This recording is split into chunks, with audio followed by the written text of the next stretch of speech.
Well, so we're here to do the review. We have Joseph Akable on stream. And Joseph, how are you? Still behind Bob Marley?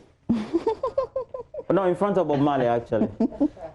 So Joseph, there's a wallpaper. I think you need to do a wallpaper.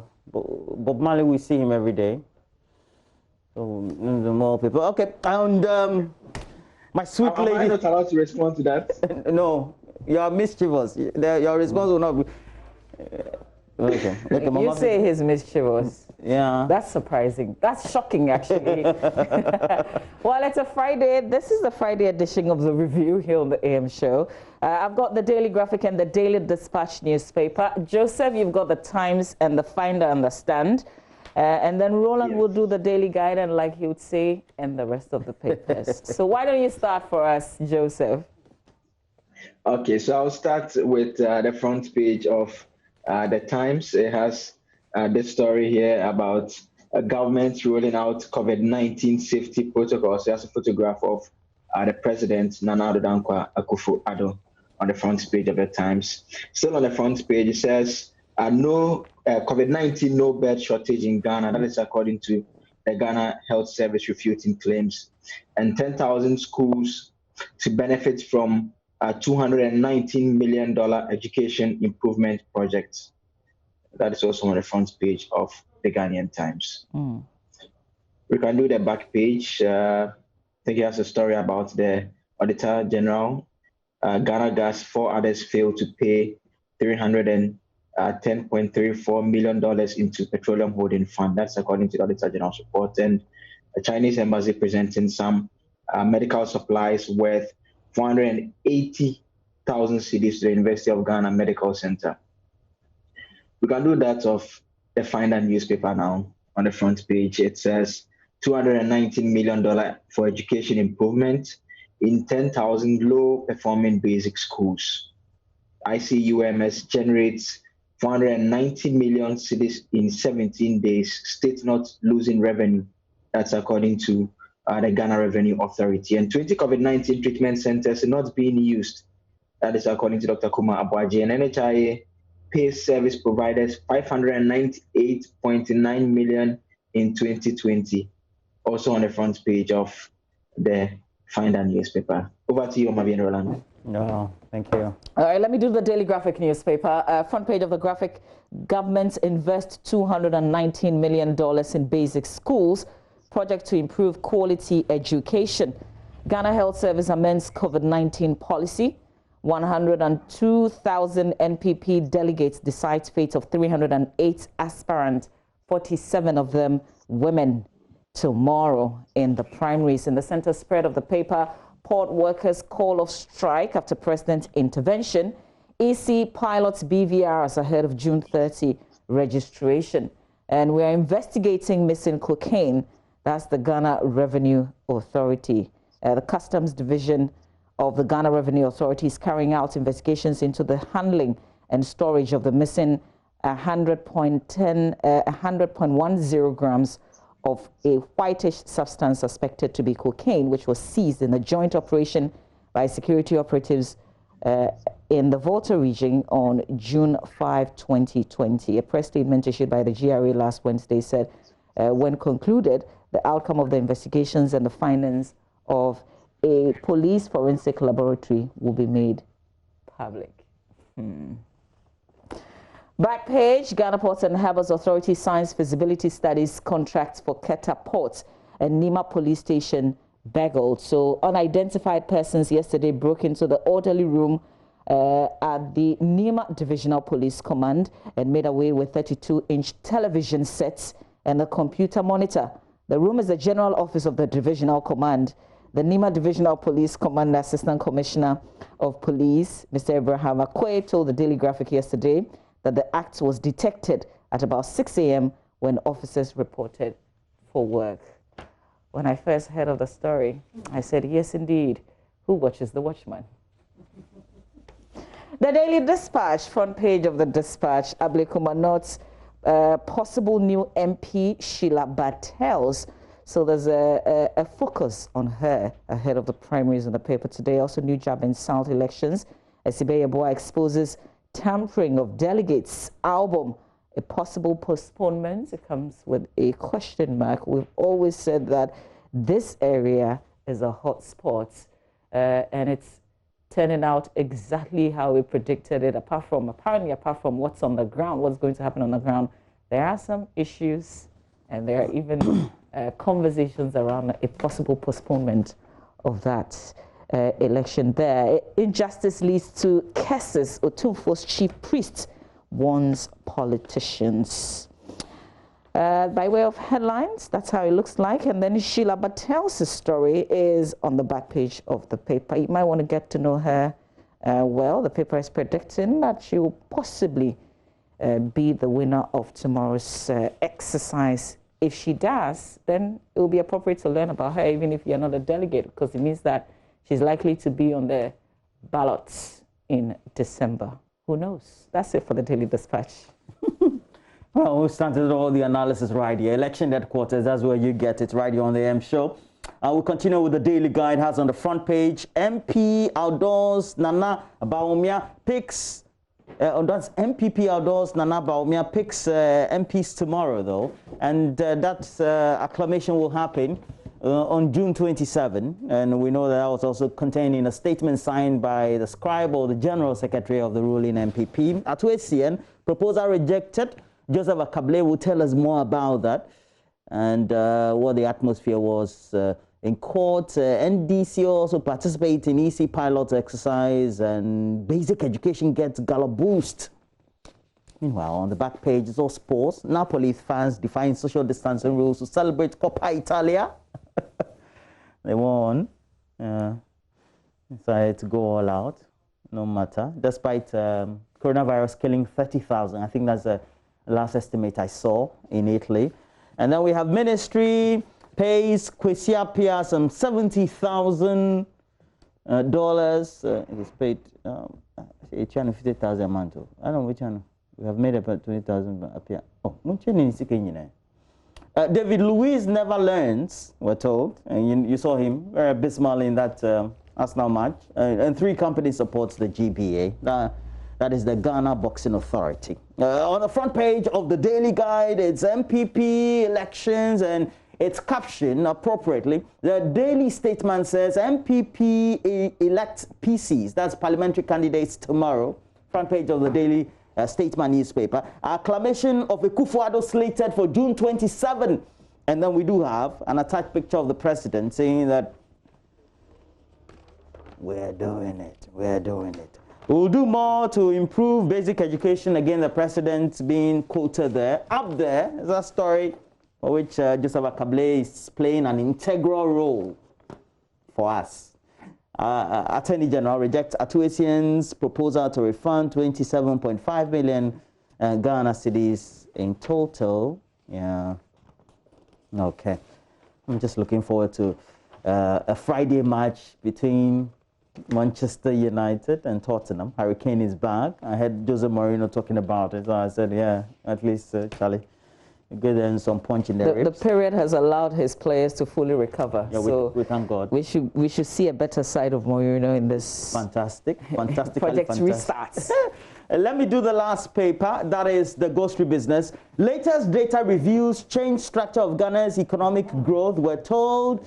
And if you take a look at it, it says it reveals significant changes resulting from impact of the arrival of Covid-19 pandemic and Ghana's socio-economic policy response. Well, yeah, we responded well, according to the newspaper. GRA rakes in 490 million Ghana cedis revenue from ICOMs in 17 days.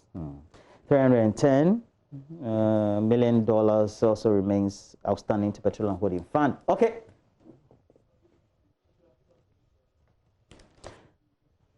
Now, Joseph, you were in court yesterday. What was the atmosphere in court yesterday, Joseph? And so, from the onset, it was more of all of us being anxious.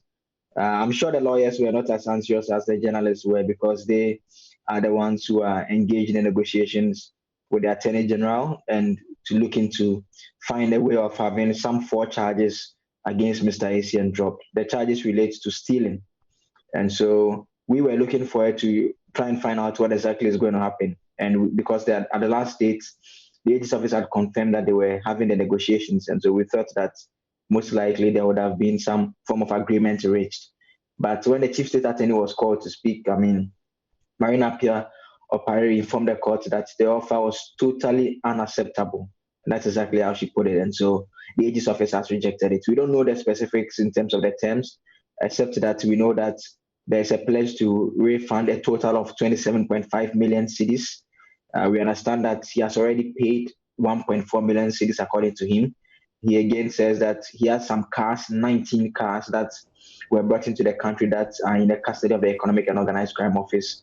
Then he had given an indication of how he intends to repay the rest over a certain period. And that is just what we understand that is unacceptable to the state. And so the state prosecutors informed the court that the AG had decided to reject that. And so Mr. ACN, we understand, has submitted a new proposal that the state is now considering, and hopefully within some 2 weeks when we return on July 9, the court will get a response as to whether or not it has been accepted. But if it's not accepted or whether it's accepted, the court says it's going to proceed with trial because there are 26 charges that it is dealing with.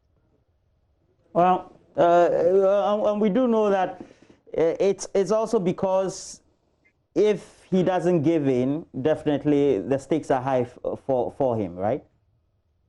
Obviously, one thing about the Section 35 of the Courts Act that they are relying on is that it's an admission of guilt. And so you are saying that for the 4 charges relating to stealing of 27.5 million cedis, you are pleading guilty to it. And that instead of it going a full trial where if you are found guilty, you'll be punished with jail time for those offenses, you are rather saying that those offenses should be taken off the books. You've accepted guilt, and so you are refunding the money to the state. And so if in the long run, and it also gives the indication that indeed they are clear in their mind that the other charges are things that they can challenge and that he's not guilty of. And so obviously, if in the long run he's found guilty of the other charges, we are not predicting, we are just doing analysis. If he's found guilty of the other charges, it means that obviously, if this is one that he would have been found guilty of, he would have served a lesser jail term. On the other hand, if he accepts, he goes through with this and he refunds the money and he's found guilty, he's found not guilty for the other charges, then obviously he works and avoids the risk of having been punished for these charges as well. And so that is it by way of how it looks for him. All right, let's talk a bit about COVID. And I got a video. I got a video from Benis Abubeidu prompting me about a frontline health worker, a doctor at the Komfo-Anokye Teaching Hospital who posted this video. First of all, I want us to listen to her. I'll share a bit of some other facts with you, and I'll tell you what we intend to do later on with her on the show. Here we go. For the past 3 weeks, from where I work, I've realized that the usual symptoms that we know, the sort of flu-like symptoms, those still there have not been the common presentation for most of the patients who tested positive. I've had a couple of friends, colleagues, who have come to me with just a sudden onset of anosmia, which is change of smell. And screening about 20 of them, none turned negative, all turned positive. What I will encourage is, especially with the females, when we go to the markets, carry your alcohol rub with you, the ones that you can spray. When they put all those things in those black polythene bags, just spray them before you put them in your car or whatever means of transport you are using. When you go to the salons, carry your own towels. Insist that the hairdresser is in mask, you are also in mask. If it is possible to sort of less frequently go to such places, it will be of good outcome for you. Now, ladies can wear their wig caps and all that, so I think we can do away with saloons most of the time, if it's possible. But if it's not possible, just make sure that you go with your own towels. Again, when you visit the ATMs, carry your own alcohol rub. This one dries faster. You spray it, or if you want to use a toothpick, you use it. After that, discard the toothpick. The money you take from the ATM, don't just use it. Spray it with the alcohol rub. I know what I'm talking about. A lot of bankers are turning positive. A lot of tellers are turning positive. Just today, I have to deal with 3 big banks, 2 in Accra, 1 in Kumasi, and it's so disheartening when you have to take somebody to an isolation center and the person is begging you, that doctor, I don't want to go. Others even don't believe what is happening. So that's Dr. Ivy Dakwa, and she's a doctor at the Confanote Teaching Hospital. Very revealing what she's had to say, the warning and the advice as well. She is talking to us later on here on the show, so if you've got any follow-up questions that you want to ask. But I just wanted to follow up and also add that there is a law now. If you do not wear the mask, now the police can enforce it and the punishment that goes with it. We're going to be sharing by way of text with you. If you don't follow it, here's what will happen to you. You're going to pay a huge fine. You could also go to prison for not less than 4 years, up to 10 years. You could go to prison for not wearing the mask. So you have to take it seriously. So a person shall wear a face mask, face shield, or any other face covering. It's not just restricted to you wearing what I'm wearing. It could be a handkerchief or, you know, just a piece of cloth that you've cut, but something that can appropriately cover your face. In a public place, if you're leaving or returning to your place of abode, that's what the law says. The mandatory wearing of mask covering shall be for a period of not more than 3 months. But as we know, the president can extend this. He can also reduce the period according to the EI. But if you don't do this, you're paying between 12,000 to 60,000 cedis, or you serve a prison term of 4 to 10 years, or both upon conviction. We thought that we'll remind you that now the law is out, and if you don't do it, you could be punished. Yep, Roland? All right, and that's what it is. The other related one is a conversation about the enforcement and how we go about it. And if we have to draw a lot of inference, just about Kablee, it's about concerns that were expressed by the public about how personnel were implementing the lockdown. Is that not it? Yes, I mean, that issue had come up. Yesterday, I saw a video on social media. I'm not too sure of which area it came from, but it's had an immigration officer, someone in an immigration uniform. I don't know whether it's actually someone who belongs, who had stopped someone in a lady in a car who was not wearing a mask and had made her come out and was asking her to collect refuse from a gutter as punishment for bringing the mask off her nose and mouth and on her chin instead. I mean, I think the law that Mama V read, I mean, on face value, it's obviously the punishment is quite excessive. We understand the thinking behind it. It is to ensure that, I mean, people comply with it. But then again, Mama V, the point needs to be made that this clearly will be an offense that we are looking at strict liability. So when we see that you've committed a crime, there's no need that we have to prove beyond reasonable doubt. Obviously, the states will not be interested in the mental elements. And so the question remains is why do we have such a regime, especially when this is something that may have to be happening a lot. And so maybe I think that they may want to look at the punishment regime. It is scary. It's good enough. We should publicize it so that people know what the stakes are. But we should be able to, from what we've seen out in town, you still have people who are not sticking to it. And so it should be such punishment that we can easily hand to people. 12,000 cedis, or in default, you serve 4 years or 10 years in jail. Makes a lot of sense. This is harsh.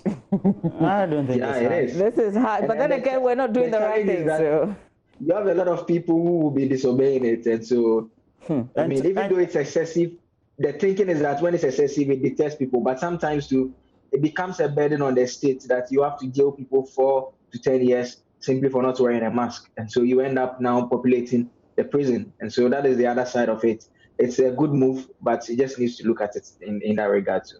Yeah. Alternatively, we can have the assemblies also come up with their own bylaws, something that will be also acceptable, which is not necessarily this option that we have. This is the national one, you know. So now the police can do their work. All right, guys, it's a wrap, I guess. Joseph, looking forward to the primaries tomorrow? Absolutely. We are looking forward to bringing our viewers, listeners, those who read on my online on all the other platforms, their very best coverage. I will be at one of the constituencies I'll be telling you about later on to bring you the very latest. Okay. All right. Great. Well, it's the birthday of our own, 2 of our own with Joy Business, Fred Duho, and then also Charles Aite. You're celebrating your birthday today, and we wish you all the best. And also from Bunti Benjamin, Achime Bwakwa. He says, Roland, as much as I urge all aspirants and delegates to put the MPP first, permit me to endorse Dr. Mark Asibe for New Drabin South, Daquan Newman for Kankwe South, Francis Asenso for Bantama, Sylvester Tete for Botiano, and Kofi Into for Kide constituency. Hey, Bunti Benjamin. He's done his list. I have a very special birthday before we wrap up. It takes someone special to be a dad, and that is you. W1 Victor Kwesitando. It's from your children, Fosua, Beatrice, Esther, and Sophia. Wishing you a very happy Father's Day. We all pray for long life with good health. We love you, Dad, and God bless you. So, Daddy W1 Victor Kwesitando, from all your children, wishing you a happy Father's Day ahead of the day on Sunday. Stay with us. We've got sports, a lot of action after this.